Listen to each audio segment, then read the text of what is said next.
The most dreaded question in all of business networking. What do you do? Hey everyone, I'm Improv Andy Winnig. I'm an elevator pitch coach, keynote speaker, and author of the Elevator Pitch Handbook. And we're going to talk about a bunch of things in the next 45 minutes or so, all having to do with starting productive business conversations.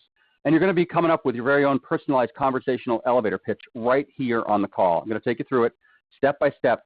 And I need some help from you. We're going to be using the chat box to communicate throughout this program. A bunch of you have already said hi in the chat box. What I'd like to do now is locate the chat box on your screen, hands on your keyboard. Let's get warmed up. And so if you haven't already, go ahead and type into the chat box your name, where you're calling from, and something you're excited about, excited to learn about today. So once again, type in your name, where you're calling from, and something you're excited about learning today. Kishore, welcome from Detroit. That's excellent. Mark, hi, good to see you. So I'm really excited about today's program. It's my absolute favorite program. Tracy already asked me this question, but I'll answer it again.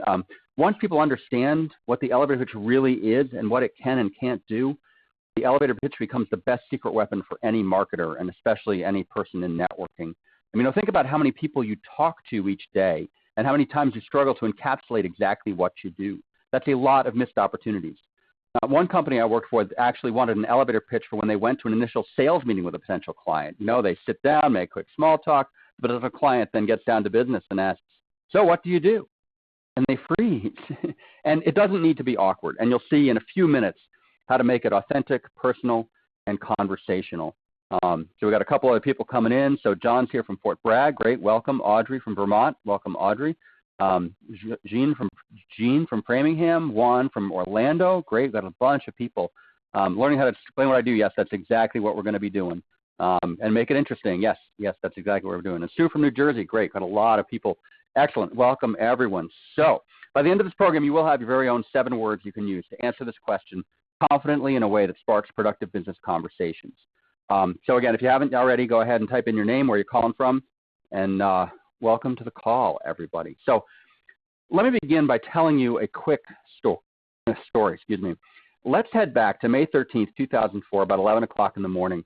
As the owner of the local fish window cleaning franchise, I'm door-to-door cold call selling on Mass Ave, just outside Inman Square here in Cambridge, Massachusetts.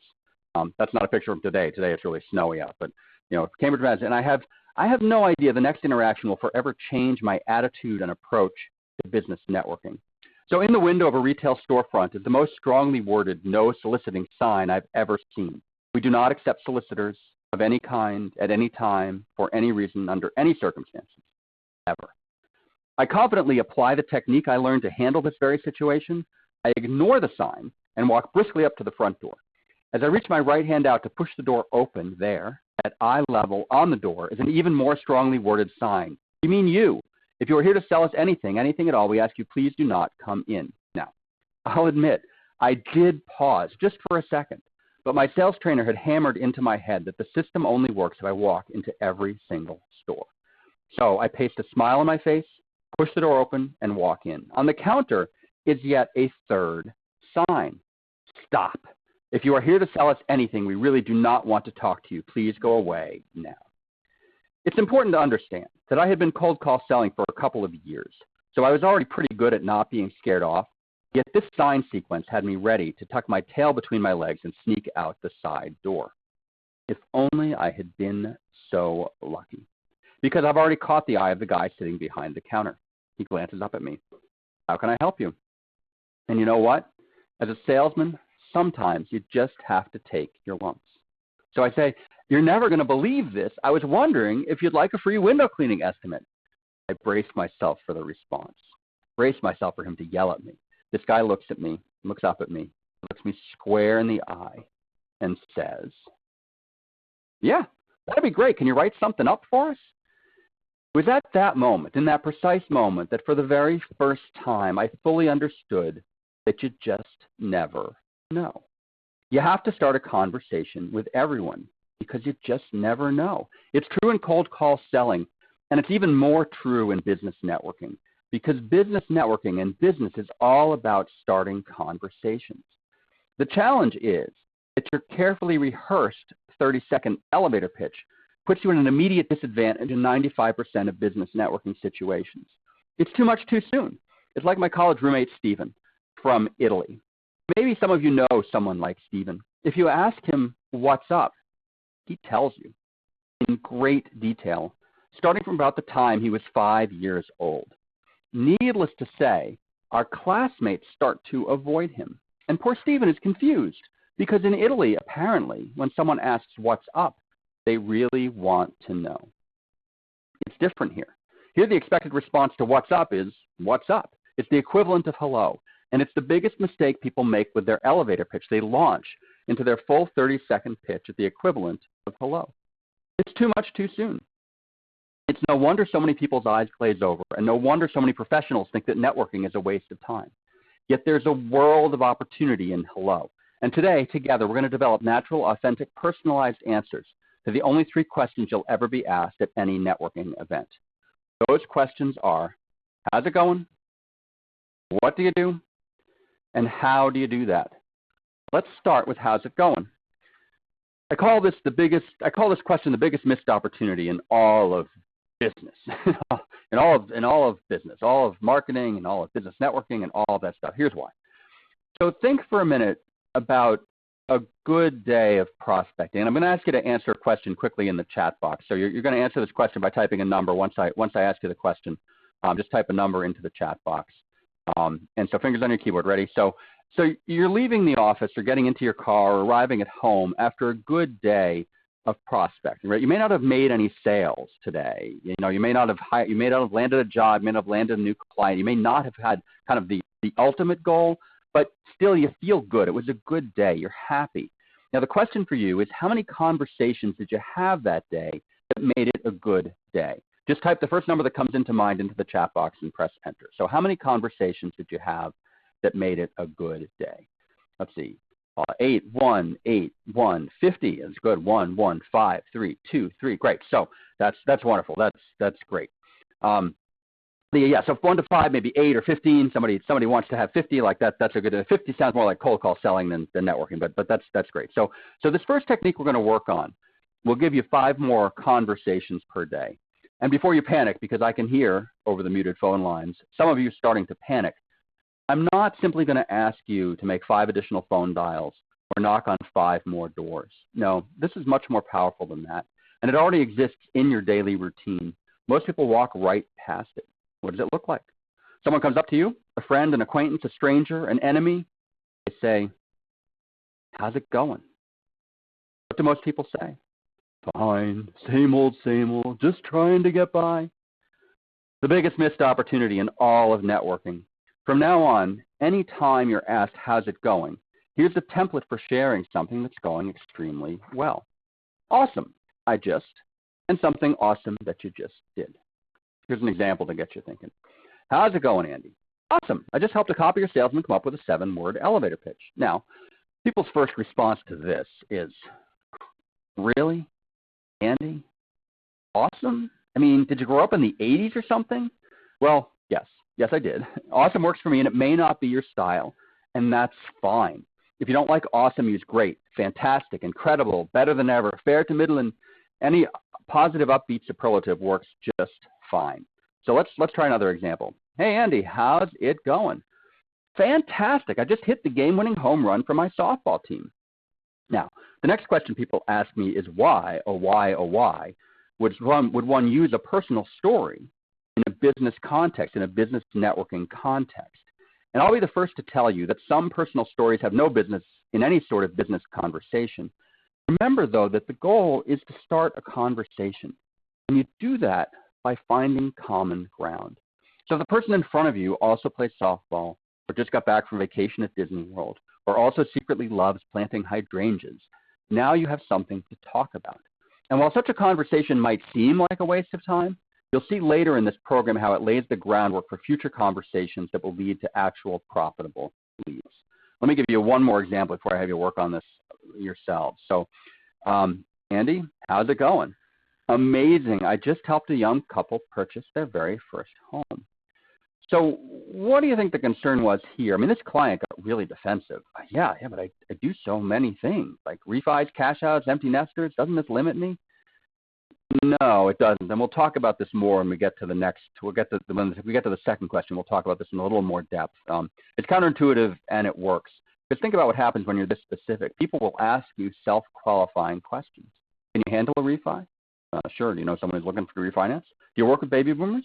Sure. Do you know someone who's in the market for a house? Or maybe they won't say anything, which is fine. It means you won't connect with them today, and you can enthusiastically move on to find someone else who is interested in having a conversation. That's kind of a key point. When we talk about the elevator pitch, when we talk about starting conversations, you won't start a conversation with everyone. If you did, then you wouldn't need to network. Just anyone you'd meet, you'd start doing business with, right? And so part of the work of networking is having something to say that you can say to people, and as you say it to people, you're finding the people that it's good to have a conversation. And so specifics start the right kind of conversations. So if you got a chance to print out the worksheet, I think I sent the link to the worksheet. Or if you don't have the worksheet, don't worry, just pull out a piece of paper, grab a pen. I'm going to be quiet now for about 30 seconds so you can write down your answer to how's it going in the form of awesome or fantastic or incredible, and the awesome and fantastic or incredible thing you just did. And once you've got one, go ahead and type it into the chat box so I can share a few of these. Let's get a sense of sharing these and feeling out. So just think of something that's going on either in your business or with your family or something good that's happening. And go ahead and share that in the chat box. I'll be quiet for about 30 seconds while you do that.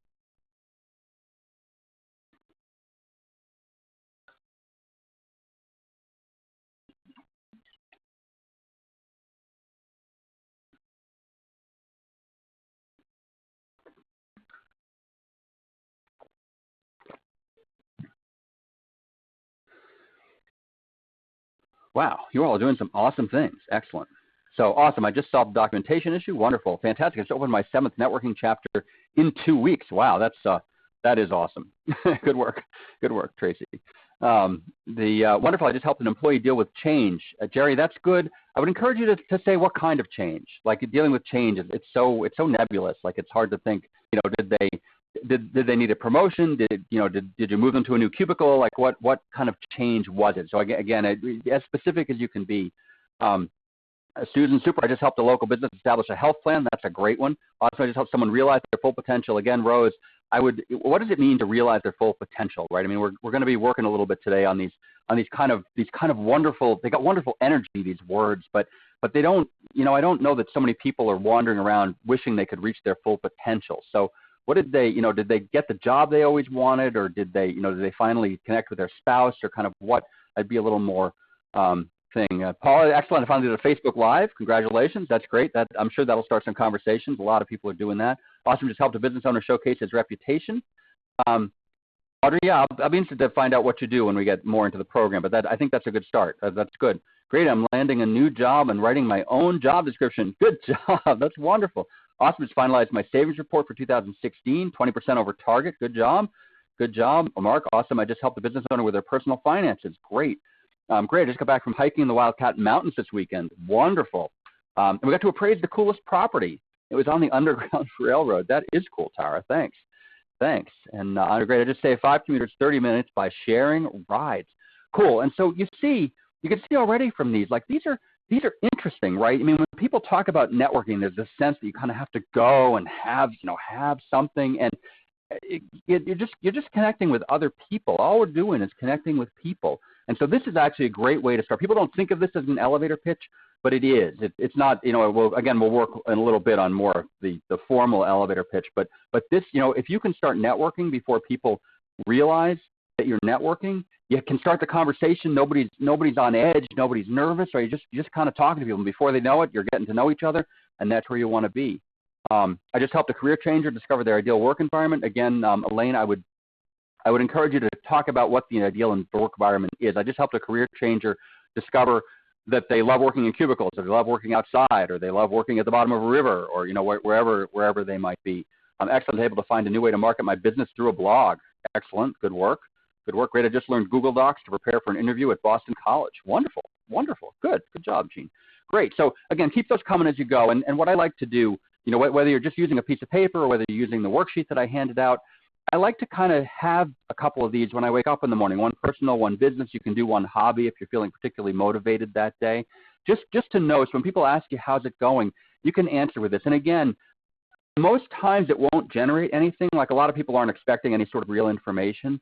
But you will notice that when you say it this way and when you're kind of upbeat and cheerful and have something to say, people will ask you questions about it. It really starts some good conversations. And so great. That's good. That's great work, everyone. So let's talk about the elevator pitch for a minute, because contrary to popular belief, you do not want to change your elevator pitch based on your audience. You want to say the same thing in the same way every time to everyone. That's how people get to know you. That's how people start to trust you. That's how people recognize great referrals to you. Now, you do want two versions of your elevator pitch. The conversational elevator pitch is what we're working on today. It's how you talk to someone that walks up to you and asks you how's it going or what do you do or how do you do that. The 30-second elevator pitch is the 4 sentences you say when you're asked to stand up and introduce yourself to a room full of people. You know the kind of situation I mean. You know, you go around the room and everyone has 30 seconds to talk about their business. Now, if you or your team has ever struggled with what to say in this type of situation, that is the subject of my book, The Elevator Pitch Handbook, the step-by-step guide to starting conversations. It guides you through the 4-step process for grabbing people's attention, attracting more clients like your best clients, and strengthening your relationships. And the same 30-second elevator pitch that's great at starting conversations when you introduce yourself to a room full of people is the absolute worst approach when you're starting conversations during open networking. Because walking up to someone and launching into a rehearsed speech is always awkward. It's awkward. You know, it's awkward, which is why today we're talking about the conversational elevator pitch.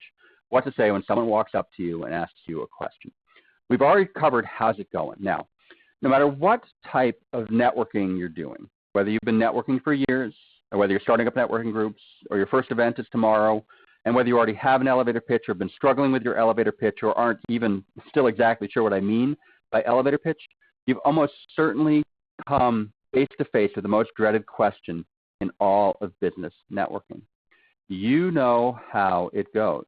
Someone walks up to you, shakes your hand, looks you in the eye, and utters the most terrifying phrase in the English language. So, what do you do? It's okay. Plenty of confident and articulate people can barely mumble a coherent answer to this question. I know that I struggled with it for years, and it held me back because I'm passionate about what I do. I just couldn't figure out how to express that passion in a way that made people eager to talk to me. Until I figured out 2 key things. First is that you want 7 to 10 words to get them to respond. That is probably the most important thing I'll say today, so I'll say it one more time. You want 7 to 10 words that get them to respond. Because once they respond, you are in a conversation. It's much more natural, much more engaging. So I'm going to give you the template and then tell you the second key thing. Here's the template. I help a group of people take an action. Now, the key is to be very, very, very, very, very specific about the group of people and the action. I would suggest that you need to be uncomfortably specific. You're not a little bit uncomfortable with how specific you're being. It's not specific enough. For example, you don't work with men. You work with men who are in a second marriage. If it doesn't feel too specific, then it's not nearly specific enough. Another example, you don't work with anyone who owns a home. You work with real estate investors who already own at least one investment property. And this being specific, this being super, super specific carries over to the action as well. You make sure their property gets inherited by the kids from their first marriage. You help them find a second investment property in Somerville. Andy, are you telling me that I have to limit my options? I need to cast a broad net. Not if you want more clients, not if you want more opportunities, not if you want more job opportunities. Again, being specific actually opens up your options. It's counterintuitive, and it's true. Here are a few more examples. I help mothers empower their teenage daughters. So this is the same technique we've been talking about, specific start conversations. This client of mine gets questions like, oh, did you work with my mother? Or do you ever work with men? And one great question she got was, I want to empower my employees. Does that count? And see, people have this backwards. Like when I talk, whenever I give my talks and whenever I'm working with people, I always get the question. You know, we've been taught since kind of grade school to generalize, right? That the way you sound important is by generalizing. You generalize and you generalize and you generalize. And the thing is that nobody's really looking for a leadership coach, right? I mean, it's not, the elevator pitch, you really want it to be in the words of the person that you're trying to connect with. And so people aren't really wandering through their day looking for a life coach or a leadership coach. But when you start talking about mothers and daughters, that gets people thinking, right? And so it's this opposite thing. If you talk in general, that doesn't really connect with people. They can't connect that to their experience. But when you talk about this, you have mothers who have teenage sons who are trying to empower them. Oh, could you empower my sons? Can you empower my husband? She gets all these kinds of questions. And this is what happens. Like, people start pre-qualifying themselves. And so now you know exactly what they're thinking. Now you know exactly what they're looking for. Now you know exactly how to help them. This is actually the holy grail of the elevator pitch. When I first started teaching about the elevator pitch, the question I always got was kind of, how do you tailor your elevator pitch to your audience? And the answer is you don't. The answer is your audience, you have an elevator pitch and you let your audience tailor it back to you, right? You say something that causes people to respond. And I'll say too that the fun part for me about the elevator pitch is that what you're looking for are reactions, right? You're looking for people to start conversations with you. And so it can take a little bit of time to figure out what exactly the words are, right? I mean, I have some people, like, they're using words and people are responding in a way that doesn't really help. And some of you may have read the email I sent for this, the criminal lawyer, who every time he said he was a criminal lawyer, people just started shunning him, when in fact what he does is defends corporations against the IRS, right? And so again, by being specific, being more specific, he makes it clearer what he's doing. And so those details start conversations. The more detailed you can be, the more people can bring you people you want to talk to, and the more they'll ask questions that help you. For myself too, I was a leadership guy. Like, there were a lot of ways I tried marketing myself, but as an elevator pitch coach, people know exactly what I'm about. And the interesting thing is that I still do a lot of coaching. I coach people on delegating skills. I coach people on presentation skills. I coach people on writing, writing their website, writing blogs. I do all that kind of coaching. But if you look at me from a marketing point of view, I'm all about the elevator pitch, because that's what people understand. And I will say it was very nerve-wracking for me. It took me several months to make that change, that I would just market myself as the elevator pitch coach. It's been incredible. Like, it's been the best thing I've ever done for my business. So details start conversations. How do you decide what details? Let's give another example. This is actually a leadership trainer that I worked with. I help employers select, hire, and manage the right employees for the right jobs. And again, like, leadership trainers, I mean, you can have leadership trainers that they can work with delegating, they can work with management teams, they can work with frontline workers. Like, there's all sorts of, you could be all sorts of things. And what we're really doing is being more, like, when you talk about being unique, right, you talk about setting yourself apart from the other people. If you're a leadership trainer, I don't know how to tell you apart from any of the other leadership trainers out there. But if you work specifically in the hiring process, right, that is interesting. And again, this guy does more than just hiring, right? He's a full-on leadership trainer. Like, he'll teach you anything. But from a marketing point of view, he loves this kind of work, and he wants more of this kind of work. And so that's how he talks about it, and that brings him more things. And the other nice thing about this is that when the elevator pitch is at its best when it's teaching people how and when to call you, right? So the thing he's saying here is, look, if you're getting ready to hire, that's when you want to call me. That's kind of the subtext of this pitch, and it's longer than 7 words. I understand that, but that's okay. Like, it doesn't 7 to 10. So you can go up as high as 14, maybe 15. If you get to 20, then it's probably too many. But that's what we're looking at here. So I want to close the loop on my real estate, my mortgage broker client. I help young couples purchase their very first home, and again, her concern was, yes, but that's not all I do. But the interesting thing is that first-time home buyers, she's got a great program for them, right? She's got a great way to save them money that they never thought they could save. And so and the nice thing about young couples is that whether they're a young couple. I mean, you can't look at someone and tell whether they need a house or want a house or any of that stuff. But you can look at people and tell whether they're a young couple. You can look at people, when you're talking to people that you can know whether they're getting ready to hire, right? These are the kinds of things that set the elevator pitch in context, to give people context of kind of when is a good time to talk to you. So, ready? Now it is your turn. we're going to be very, very specific about the group of people that you work with and the action that they are trying to take that you are going to help them with. So once again, either grab your worksheet or grab a piece of paper and just think for a minute about what is the group of people. And remember, we're going to be uncomfortably specific. If you're not a little bit uncomfortable typing this into the chat box, then make it a little more specific. And again, we've been taught that limits your options, but it's actually the opposite that is true. When you're this specific, it opens up your options because you actually start conversations. It actually is a way of engaging people. So again, I'll be quiet for about 30 seconds. Go ahead. Think about the group of people that you work with and the actions that you're looking for them to take. Go ahead and get started with that and type in the chat box, and I'll be back with you in a few seconds.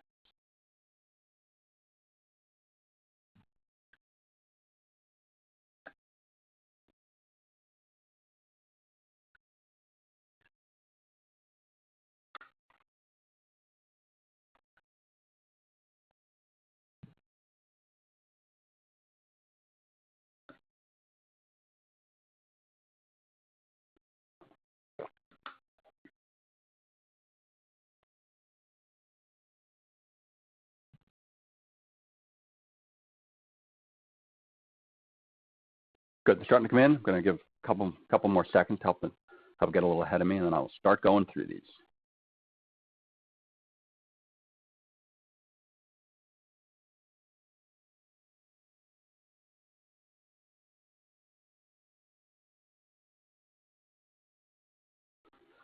Excellent. All right, you're doing great. I'm going to get started here. So, help commuters get to and from work faster and cheaper. Yeah, I like that, Andre. I think that's a good way to start. And with any of these that you're working on now, just part of this is trying it out. And what you want to do is pick one, try it for a couple of weeks, just talking to people, kind of see how it lands, see how people respond to it. That's really what you're looking for. So, and again, we're always looking for the response. We're always looking for what we can say to someone that has them say back to us something we're looking for. So, Andre, that's a good start. Rose, I help business owners create action plans that increase sales targets. My guess is you're increasing the sales, not the sales targets, but that's so Rose, I'd like to. So the action plans, I'm not sure they're looking to create action plans. I wouldn't mind to help business owners increase their sales targets. I help business owners meet bigger sales targets. Something like that. So I'm okay with that, but again, it's a little bit wordy, and I find that you don't really want the how in this version of the elevator pitch. The how kind of comes later. So I help, so the fact that the action plan, it seems like the action plan is kind of the thing you help them with, but it may be that I help business owners, who want to have 20% sales growth or something like that. Margaret, I help project teams create reference and instruction guides. Great, Margaret. I think that's wonderful. That's a good thing. Do I help new managers learn how to be more effective with their employees? So I like the new managers, Jerry. I think that's a great start. Learn how to be more effective. I'd like to challenge you to be a little bit more specific about that. What does effective mean? Are they better at hiring them? Are they better at delegating to them? Are they better at getting more productivity out of them? Kind of what? And again, I push on this anytime people are using these words that people can interpret different ways. A quick side thing. I do a lot of interviewing. I have a second business where we hire window cleaners. And when you're interviewing and when you're interviewing people and people are interviewing, everyone's dependable, right? Everyone's hardworking and dependable. The thing is that you find that people have different definitions of dependable, right? And that sounds like one of these wordsmithing things, but it's true. There are plenty of people who are wonderfully dependable if they have to get to work for a retail store opening at 10 a.m. But in the window cleaning business, we start at 6 in the morning. And a lot of people just can't do that. And so they're a very dependable person, but not for 6 in the morning. And what you're really looking to do with the elevator pitch is find that sort of specificity, right? So when you talk about being more effective, Jerry, it's not clear. Everyone has their own kind of definition of what effective means. So I'd like to be a little bit clearer about what you mean by effective. Linda, I help Native Americans with cancer improve their quality of life. I love it. That's great, Linda. I encourage you to use that. Let me know with any of this stuff, let me know how it goes. You have my email address and everything. I'd love to hear kind of how people respond to that. But that is a very clear group of people, a very clear thing they're working with, and improve your quality of life with cancer. That it could be a little bit vague, but it's not. Everyone understands that, I think. Audrey, I help immigration lawyers market their good reputation. I love the immigration lawyers part. That is very, very specific. Marketing their good reputation. I'm not sure whether you're helping them if they have negative stuff out there, or whether you're a marketing person for them, or So I'd like to be a little bit clear about again, I'm not sure immigration lawyers are knocking on your door and saying, hey, I need help marketing my good reputation. If they are, that's great, but I doubt they're saying that. They're probably saying something else, like I need to get myself out of hot water, or I need people to understand exactly what I do, or it's something like that. I help small business owners recruit and retain great employees with an employee benefits package. Susan, I think that's great. Again, it's a little bit longer than the 7 words, but I think that's good. We could you could just stop after I help small businesses recruit and retain great employees. Again, the how you do it doesn't belong so much here, except that I've said that, but now I'll say it the other way, because the fact that a lot of people help you retain great employees, the fact you're doing it with a benefits package, I think actually is worth getting in there. So help small business owners. So maybe I help small business owners use employee benefits packages to recruit and retain great employees. Maybe I might flip that a little bit, so to kind of that it's more specific, like who they are with benefits packages. Help pre-retirees prepare for retirement and beyond. Great, Sonia. I think that's good. But again, I might say, if you have, how are they preparing for retirement? Like, what does that mean? Are they doing savings? Are they, getting golf club memberships? Like, what, the preparation piece.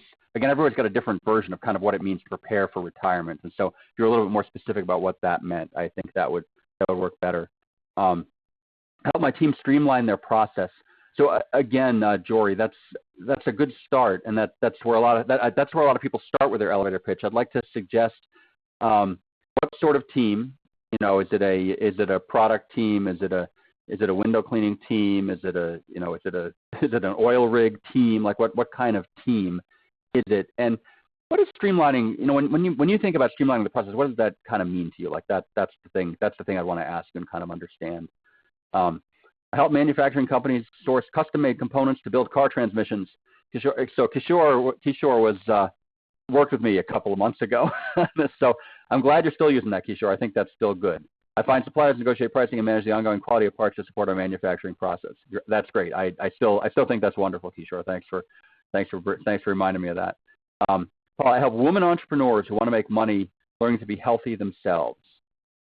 Paul, I like where that's going. I like the women entrepreneurs part.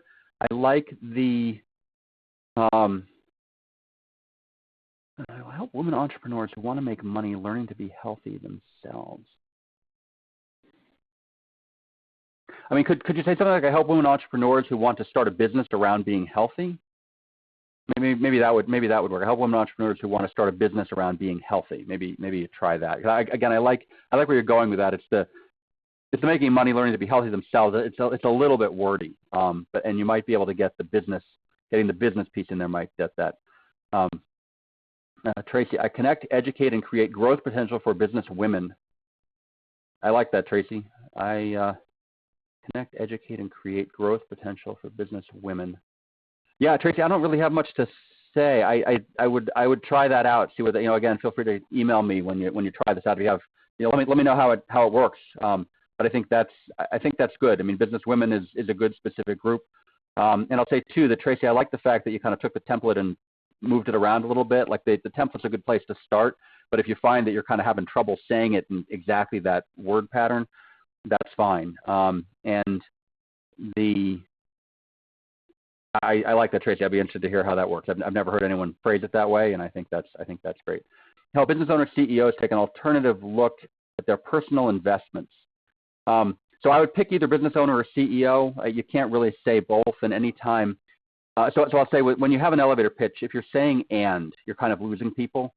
The exception to that is what Tracy did. I connect, educate, and create growth potential. Like that's you can list specific things that you do with people. Like I don't mind that.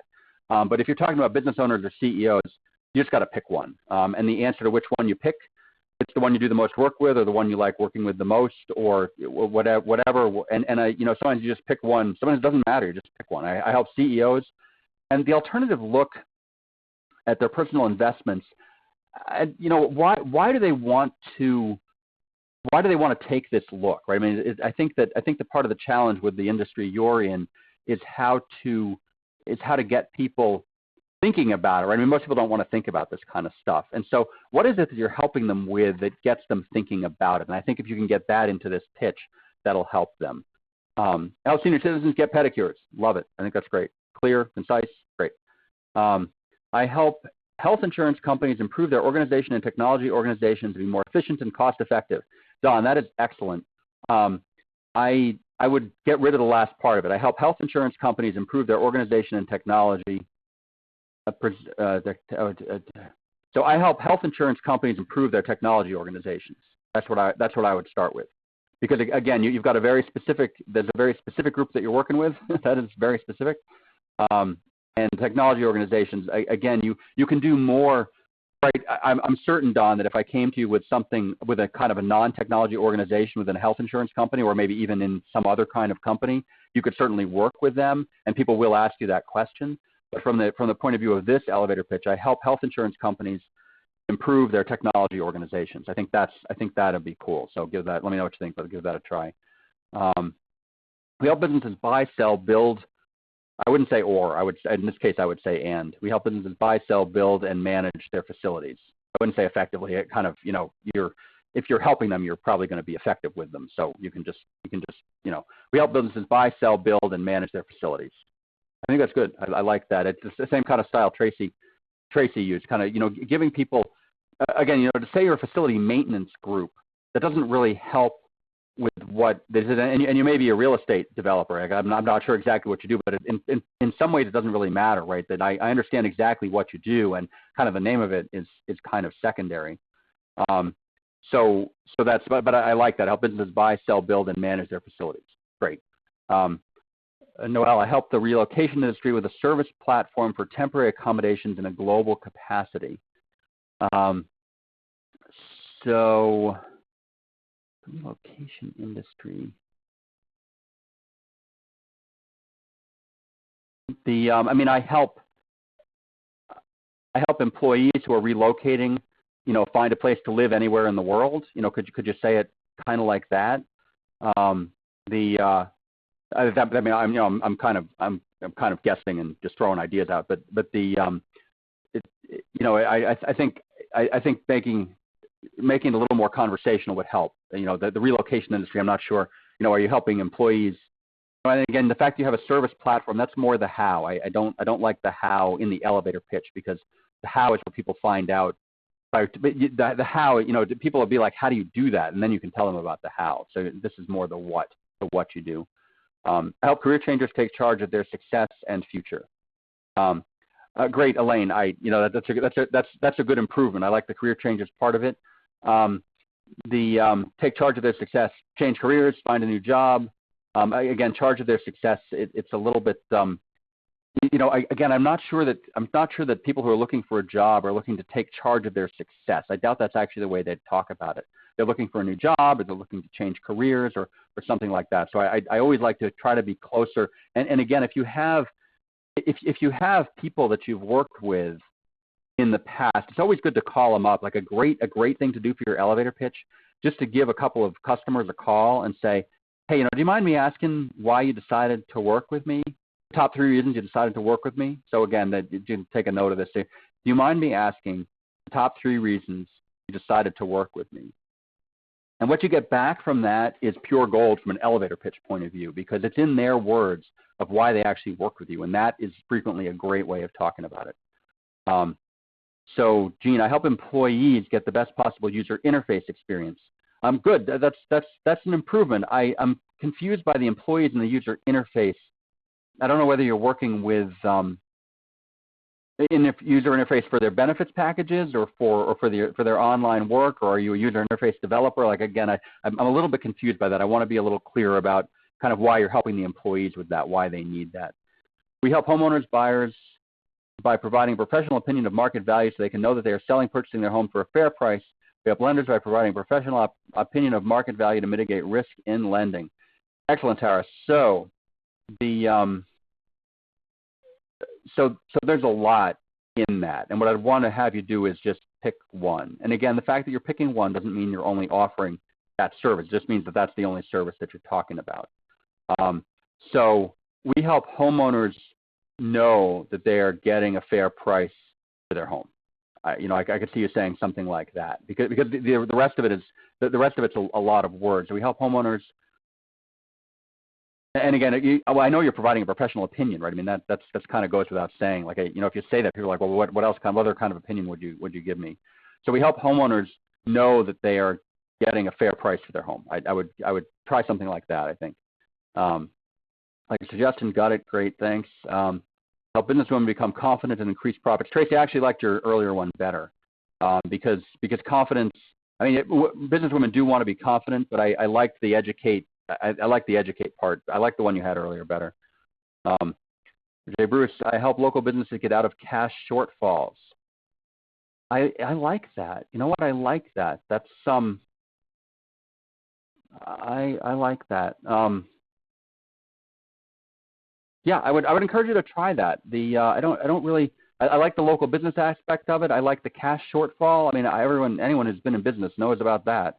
And it does kind of intrigue me for, are you a factoring guy, or you just do AR kind of work, or what's the are you a loan officer, like and it's the kind of thing. If you work for a bank, I think that's one of the cleverest ones I've seen, because no bank describes themselves that way. But that's good. Oh, you're factoring, yeah. So that's I like that. I work with a lot of folks who do factoring, and I like your way of describing it. That's good.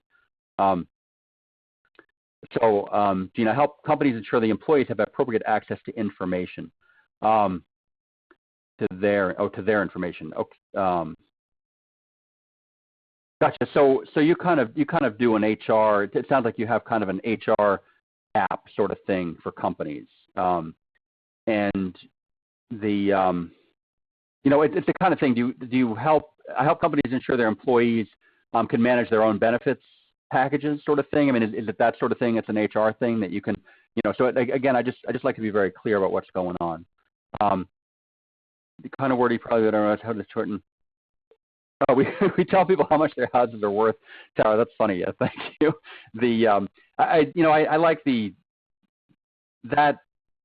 That's a little bit cheeky. I know you know that too. I think it's more the help. We help homeowners know that they're getting a fair price for their homes. I think that's kind of a nice conversational way of saying it. Help immigration lawyers educate prospective clients by creating Hollywood-style interviews. So the Hollywood-style interviews is very intriguing. Again, I don't.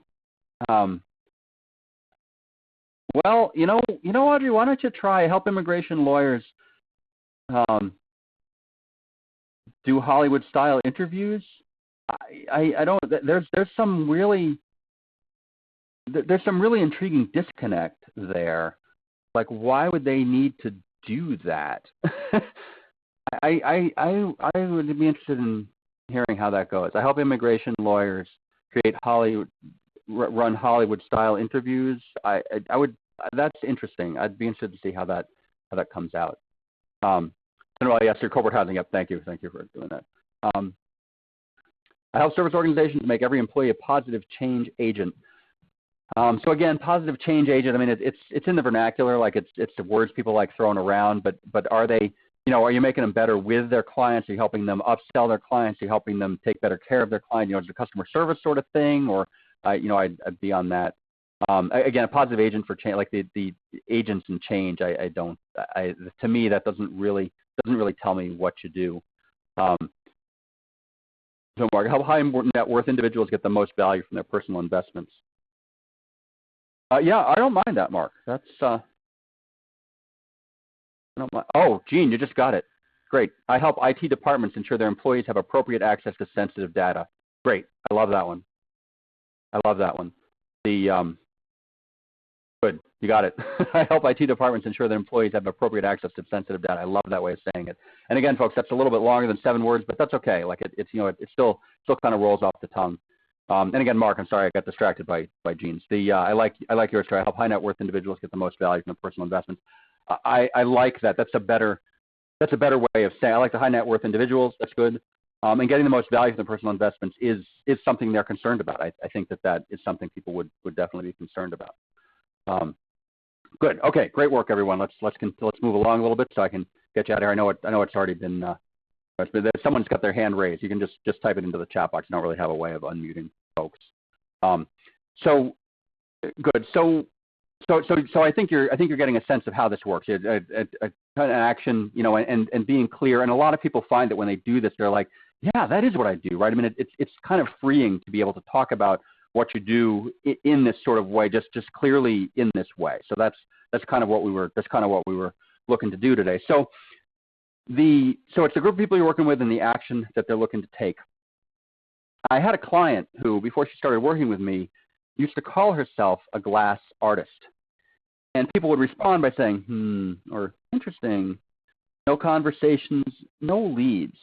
And so after going through my elevator pitch coaching program, she now says that she helps people remodel their bathrooms by designing shower enclosures, backsplashes, and sinks made entirely of glass, right? And this goes back to the thing I was talking about with Tracy. She educates, there's kind of three things you can do. And if you're a glass artist, right, I don't really need glass art, but I might very well be interested in kind of cool things for my bathroom. Like, people who are renovating their bathrooms might be looking for cool sinks and showers and that kind of stuff. And her stuff is absolutely gorgeous. So when she says that, people respond by asking to see pictures of her work. And so it's a great, great way of starting business conversations. So, and let's talk for a minute about starting conversations, because with an elevator pitch, you're starting two kinds of conversations. You're either starting a conversation with an individual or with a group. And the one on the right is the 30-second elevator pitch. We're not really talking that much about today, but you'll notice that today there's kind of an arc to the program. Your answers to these three questions naturally flow together to help you figure out who is worth talking to, right? How do you know who is worth talking to? And I'm going to use an example from a copier salesman that I worked with recently. Copiers, elevators for copier salesmen, good Lord. But when he's asked, how's it going? He says, awesome, I just saved a private school $30,000. And remember, I mean, that you won't start a conversation with everyone. He could say this to people and nobody would respond, and that's fine. Again, what you're looking to do, it's the same kind of thing. When I started my window cleaning business, before I bought in on the business, I walked into a couple of restaurants that I knew and kind of asked them about window cleaning and got some pretty weird responses. And so I called the franchisor back and said, hey, I did this kind of research and it kind of makes me nervous. And they're like, okay, they said the difference, they said, is that first of all, you weren't using our script. And second of all, with our process, you're going to be visiting 50 people a day, like just a very, and so there are two pieces to this, right? There's the having the script, the having this thing that you just, having these 7 to 10 words that you just worked out. And then there's using it a lot, because until you've used it 30 or 40 times, you don't really have a sense of how it's working. Like 1 or 2 people doesn't help. I like to say to folks too that having your spouse or your mom or someone help you with it doesn't really help, because they're looking at you as you and not as a prospect. Like it's better to just try this out at networking events. But anyway, so the way the way you can build this conversation, the way to get this going is, awesome, I just saved a private school $30,000. And the best answer he can get to that is, wow, what do you do? Right? This is kind of where the what do you do fits into all of this. So, wow, what do you do? To which he says, I work with private schools who are stuck in long-term copier leases. Right? I know that's 12 words, so that's a 7-word. It's actually 12 words, I know. 7's the target, 15's okay. 20 words is too many. And again, it's the kind of thing, like you can kind of watch people's eyes glaze over. Like you only have about 2.5 seconds. When they say, what do you do? We only have about 2.5 seconds to answer that before it's just too much information. And again, what we're looking at here, people say to you, how's it going? You say, awesome, I just saved a private school $30,000. And a small number of people you say that to will say something like, $30,000. Wow, I mean, that's almost a half a tuition for one of their kids. How do you, what is it that you do? And then you have the opportunity to give your actual, I work with private schools who are stuck in long-term copier leases. And now, here's the best part. If they don't respond to this, that's fine, end the conversation. But if they do respond, now you have someone like my college roommate Stephen was always looking for. Now they really want to know, right? And I said earlier that the biggest mistake people make with their elevator pitch is they kind of launch into their 30-second pitch too soon, right? And what we're looking at here, these 3 questions stack up. They don't always come in this order, but what you're looking to do when you're networking, when you're in open networking, is you're looking for people who ask you the question, how do you do that? They give you permission by asking, how do you do that? And when they do that, then you can launch in. So then he launches into a Seattle private school on a tight budget. They'll stuck in their long-term copy lease. I came in and showed them how they could get newer equipment and save them, $500 a month off their current, I bought out the lease and I saved them $500 on their month. Like that's how he does that. And so I don't really want to work on this in depth right now, but when someone asks you, how do you do that? I'll put up the template now. So a business approached me through referral for a reason. And again, if you're a job seeker and on this call, if you go to the worksheet in Google Docs, there's a job seeker version of this. It's very similar, but it's just kind of a job seeker version of it. Instead of your client success, you're talking about your project success. So a business approached me through referral for a reason. We rolled out our project, which addressed their challenge and gives them benefits. And so I encourage you. So what I want to do is give a couple of examples of this. If you want to work on this a little bit now, that's fine. I can stay on the call for a little bit and see what comes out. I want to give two examples that I think are pretty good examples of kind of how this works. And again, it's interesting because how do you do that is also the crossover. If you're looking for, I have a program and I have the book that helps you create the full 30-second elevator pitch. But until you get to that point, a really good step you can take is when you stand up to introduce yourself, you introduce yourself by talking about your best client success. Like, a recent client that you worked with that was really fun because, again, it's specific. When you talk about a specific client, people can put it in their head. They get, he works with franchise lawyers. He works with, he works with IT departments, whatever it is that they do. So here's what I use. My networking group referred me to a newly minted biotech CEO who was being held back because she had no business network. After going through my 6-month Escape from Cold Calling coaching program, she is now never more than a single phone call away from her next investor, client, employee, or mentor. Right? So again, they approached me for a reason. We rolled out a project which addressed their challenges, and now they get the benefits. Right? She's never more than a single phone call away. And I always like to go back to that mortgage broker person. So here's the elevator pitch she ended up coming up with, her client success story. I was working with a young couple who was pretty sure they weren't going to be able to afford a new home in the town they wanted. After going through my comprehensive process, we found several homes and qualified them for a first-time buyer discount that made the home much more affordable than they expected. I'm happy to report that they moved in last month. And so once again here, what I'd like to point out is when she talks about the first-time home buyer discount, right, that's the how.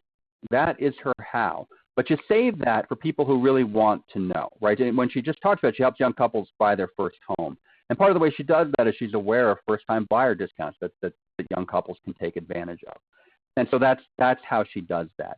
And this is really the fun part. I mean, everyone I work with and everyone I run into in networking, when you ask them to talk about a recent client success, their face just lights up.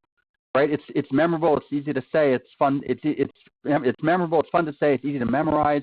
Like it rolls off your tongue because it's what you do.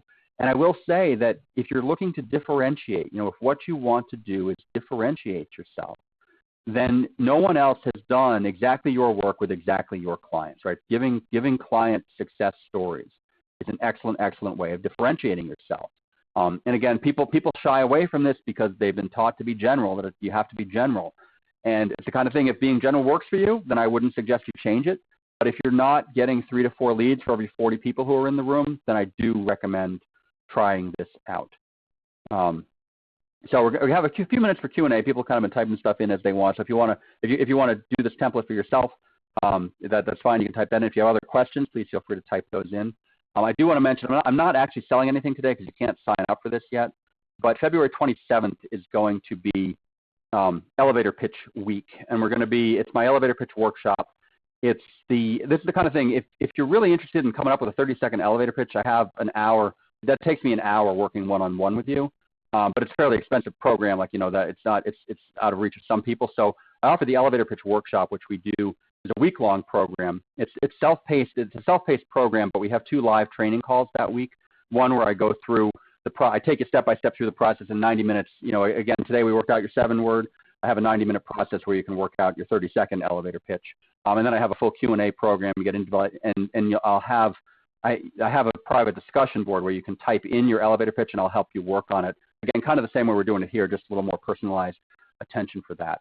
And so the early bird is going to be $99. Help you write a 30-second elevator pitch by March 3rd, right? So anyone who's struggled with their elevator pitch or isn't sure what to say, it's really a great fun program. And part of the cool part is there's a bunch of other people in the class, and you can see what's going on for everybody. You know, you can see kind of the comment, you can see what people are writing in the comments for it. So it's a really fun way. And so if you're interested in that, if you're interested in kind of getting pre-notified when this is available, just go ahead and throw your email address into the chat box, and I'll put you on the list to let you know when I'm actually opening this. Again, you can't sign up for it yet. It's not open yet, but it will open up in the next week or two. If it's something that sounds like might be interesting to you and you want to make sure to jump on top of it, go ahead and type your email address into the chat box, and I'll be sure to let you know when we open it. And so now, it's almost the top of the hour, so I'm happy to take some questions. If people have some stuff they want to type in, that is great. Again, this time is now yours, and I can stay a couple minutes after. Again, feel free to. I'll send you a link to the recording, so you can definitely get this recording afterwards. But if you have questions, happy to stay on the call for a little bit and talk about it. So, Susan, a small business approached me because their employees were going to another employer who offered benefits. We established a health plan which helped them keep their valued employees. Susan, I think that is great. Good work. That's kind of the fun part for me with this template. It helps you say things really concisely, and that's a great. I think that's great. I would encourage you to use that. That's a great story. I use my writing and editing skills to deliver product documentation. Our client now understands how to use the system. Margaret, great. I think that's great. And and that's kind of and remember, this is in the context. So we're doing this in the context of what do you do? How are you doing? What do you do? And how do you do that? So how did you do documentation? Well, I'm a writer, and I use my writing and editing, and that's great. Tracy, I was met by many disappointed businesswomen in the lack of information and growth in their networking groups. I created the WIN and offer business and personal education to networking business women. Tracy, I love that. Tracy, I'm so looking forward to talking to you more. So that's great. Let's set up some time to do that. Paula, thanks. Paula says her mind is thinking more clearly now. That's great, and that's kind of Tracy asked early on what my goal was for today. I want you thinking clearly, right? This is a way of thinking about it. You have the worksheet. You have the way of doing this. I'll also say you have my email address. Feel free to email me. As you're doing this, I really don't like people being stuck. So if you find that you're getting stuck, if you're using this kind of stuff but you're not sure about something, just feel free to email me. If we need to set something up, we'll set something up. But usually I can just respond with a quick email and get that going. Got another one coming in. I developed a solution to share rides using mobile phones to find commuting partners a night or a few hours before the planned commute. That's awesome. That's awesome. So you're kind of an Uber. You're kind of out Ubering Uber. That's cool. Well, it's ride sharing, so you're not actually paying. You're just carpooling. I think that's cool. What cool things you folks are doing. And that's the thing. My goal is that you can bring all this cool stuff into the world, right? Life is too short to not be clear about kind of what you're offering and letting people kind of know that. So good job. That's great. Okay, the questions are kind of slowing down. Again, if you want to get the early access to the elevator pitch week, the elevator pitch workshop, just if you haven't done it yet, put your email address into the chat box. I'll give another couple of seconds. Got a lot of thank yous coming through. Thank you very much.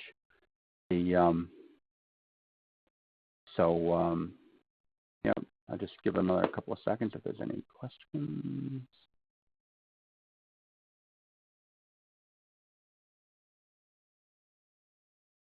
All right.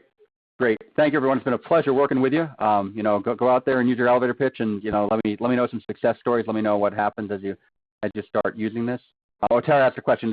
Yes, the elevator pitch workshop is online. So it's some content. There's some content that you get access to immediately, and then there are two online sessions like this where in one session I take you through the whole process, and the second session is a Q&A. I kind of do elevator pitch teardowns. People send their elevators, and I break them down in front of everyone. And we kind of work on them. So it's all online. You can do it from anywhere. Sue. Happy to happy to take a look at what you're doing. The session isn't available for you can't sign up yet. So, but I'll send you if you throw your email address in, I'll send you an information when it's available. I have a limited number of seats. So but I'll do a for the folks who've been on the call and everything. So again, there's no way to sign up for that now. But I'll let you know. Excellent. Thank you, everyone. I enjoyed working with you. Again, let me know if you have any questions, and I look forward to talking to you soon. Happy networking, everyone. Bye.